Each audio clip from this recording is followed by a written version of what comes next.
well, what does that mean relative to, the thousand of other things that you could be looking at?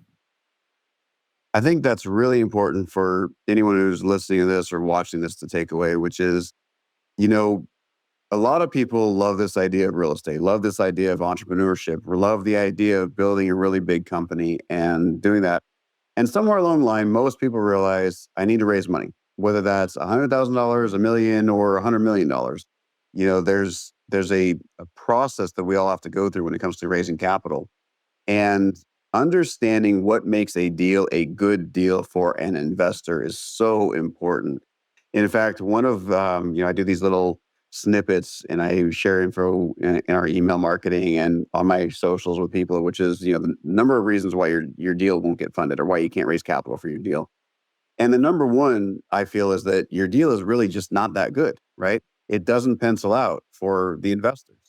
And people don't realize that because they haven't spent the time to really go through and analyze it. Like you just said, and I want people to understand this. I call it your unique investment proposition, right? Which is, why should I invest in your deal over and above every other opportunity available to me, including just putting my money under a mattress, right? And like you just said, there's so many opportunities that people have who have money, whether that's a bank, private equity firm, venture capitalist, a real estate investor, just a high net worth person.